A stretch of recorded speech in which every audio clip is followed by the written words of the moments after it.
तो कक्षा 12वीं के एमपी बोर्ड के सभी विद्यार्थी अब होगी आपकी बल्ले बल्ले, क्योंकि जो आपका 2 मार्च का पेपर है, जी हाँ 2 मार्च का पेपर कुछ इस तरह का पेपर रहेगा, जो बच्चा वास्तव में 80 में से 80 नंबर प्राप्त करना चाह रहा है पूरे पेपर को रट के घोल डालिएगा।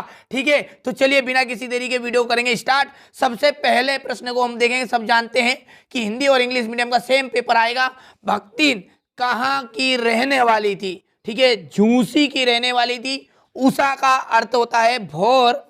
ठीक है, रेडियो नाटक में नहीं होते हैं। ठीक है, क्या नहीं होते हैं? तो दृश्य नहीं होते, उनमें चित्र नहीं दिखाई देते हैं। चलिए इसके बाद ये दूसरा क्वेश्चन जो है आपका, उसे देख लेते हैं। चलिए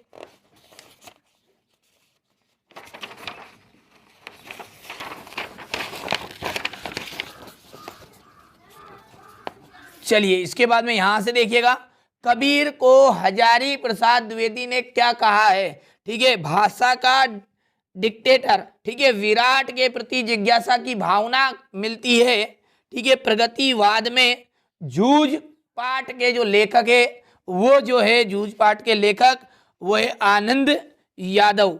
ठीक है, इसके बाद है रिक्त स्थान। 7 नंबर का रिक्त स्थान देखने को मिलेगा। 1972 में भारत सरकार की ओर से, ठीक है, यहाँ पर रिक्त स्थान पुरस्कार मिला। यहाँ पर ये छोड़ दीजिएगा, मेरे को नहीं आता है तो आप भर लीजिएगा इसको। धोबी का कुत्ता ना घर का ना घाट का, ये इसका आ जाएगा लोकोक्ति। तो यहाँ पर लिख देते हैं, ये है आपका लोकोक्ति। दाल ना गलना मुहावरे का अर्थ क्या है? सफल ना होना। क्या है? सफल ना होना। चलिए इसके बाद है चंद्रदत्त तिवारी, दूर के रिश्ते में यशोधर बाबू का रिक्त स्थान लगता था भांजा। क्या लगता था? भांजा। मोहनजोदड़ो ने लगभग कितने कुएं खोदे थे? 700। ठीक है, और इसके बाद में जूझ कहानी लड़ते जुड़ते किसान मजदूरों के संघर्ष की झांकी है। संघर्ष की झांकी है। बिंब के भेद कितने होते हैं? तो 3 होते हैं। कितने? 3। अब अगला है सही जोड़ी तीसरे में। ठीक है, यहां पर देखिए पहला आनंद यादव। आनंद यादव की बात करें तो यहां पर आप उनका लिख लीजिएगा जूझ। और समाचार लेखन, उल्टा पिरामिड शैली, शब्द और अर्थ का संबंध, शब्द शक्ति, बसंत पाटिल का आप मिलान करेगा शरीर से दुबला पतला, और कवित्त में जाएगा 4 चरण होते हैं, और अंतिम जो है रुबाइया फिराक गोरखपुरी। ठीक है, यही पेपर में आएगा, सेम पेपर में आएगा। मैं फिर बता रहा हूं। ठीक है, जो बच्चा वास्तव में 80 में से 80 नंबर चाह रहा है, ठीक है, याद कर लीजिएगा, रट डालिए। ठीक है, मोहनजोदड़ो नगर में कितने हजार साल पुराना है? ठीक है, वह नगर कितने हजार साल पुराना है? 5000 साल पुराना। तो यहाँ पर 5, ठीक है, 1000 साल पुराना। चलिए इसके बाद अगले की बात करें हम, कि जिस काव्य में छंदों का पूर्वापर संबंध ना हो उसे कहते हैं मुक्तक काव्य। क्या कहते हैं? मुक्तक काव्य। भक्तिन लेखिका को भोजन किस बर्तन में देती थी? फूल की थाली में। फूल की थाली में। ठीक है, इसके बाद सामान्यतया संक्षेपण मूल कथन का कौन सा भाग होता है? 1/3।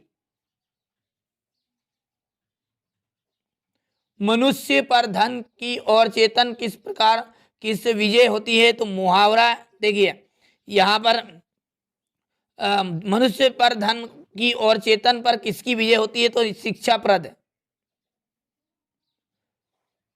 चलिए यहाँ पर देखिए जड़ आएगा इसमें, सॉरी। ठीक है, इसके बाद में ऐसा लघु वाक्यांश जिसके प्रयोग में भाषा में सौंदर्य उत्पन्न होता है वो कहलाता है मुहावरा। मुहावरा। ठीक है, पंचतंत्र में किस प्रकार की कहानियां लिखी गई? तो ये शिक्षाप्रद की। यदि हम क्वेश्चन नंबर 5 की बात करें, सत्य सत्य है। ठीक है, पहला आपका सत्य रहेगा, दूसरा सत्य, तीसरा सत्य, चौथा सत्य, पांचवा सत्य और अंतिम वाला भी आपका सॉरी असत्य रहेगा। ठीक है, चलिए इसके बाद क्वेश्चन नंबर 6 की बात करें तो यहाँ से 2-2 नंबर के क्वेश्चन शुरू है। बढ़िया से आप स्क्रीनशॉट के माध्यम से इन्हें कंप्लीट कर लीजिएगा, रट डालिए, किसी भी तरह से घोल के पी जाइए, यही प्रश्न आपके पेपर में देखने को मिलने वाले हैं। चलिए तो आगे बढ़ते हैं।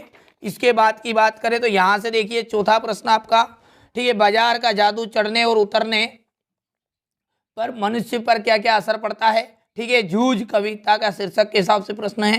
ठीक है, रेडियो समाचार की संरचना, देखिए पढ़ने में बहुत ज्यादा समय बर्बाद होगा और आपको पता है आपके पास समय बहुत ही कम बचा हुआ है। ठीक है, चलिए बिल्कुल रट डालिए। फिर मैं कह रहा हूं जो बच्चा वास्तव में अच्छे नंबर प्राप्त करना चाह रहा है उसके लिए यहाँ पर देख लीजिए सुनहरा, इसको बोल सकते हैं आप गोल्डन वोकेशन। ठीक है, सुनहरा मौका है आपके पास में, ठीक है, अच्छे नंबर प्राप्त करने का।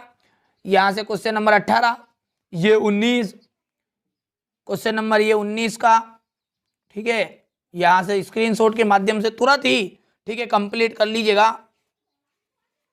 चलिए इसके बाद में यदि बात करें आगे की तो ये यहां से देख लीजिए क्वेश्चन नंबर 20, ठीक है, क्वेश्चन नंबर 20 के बाद में ये इसका अथवा है, ये 21 है,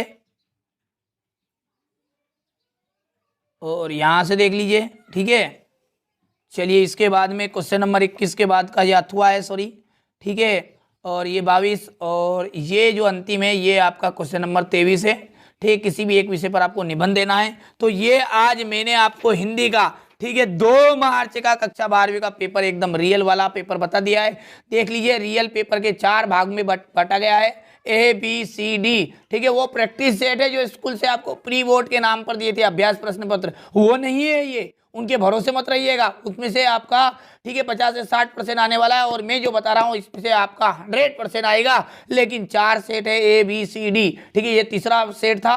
चारों सेट ये MP बोर्ड की तरफ से ही, ठीक है, गुप्त रूप से प्राप्त हुए जो मैंने आपको बताए। अब आगे आपकी मर्जी है, जो बच्चा वास्तव में अच्छे अंक प्राप्त करना चाहता है वो चारों सेट को अच्छे से कंप्लीट कर लीजिएगा।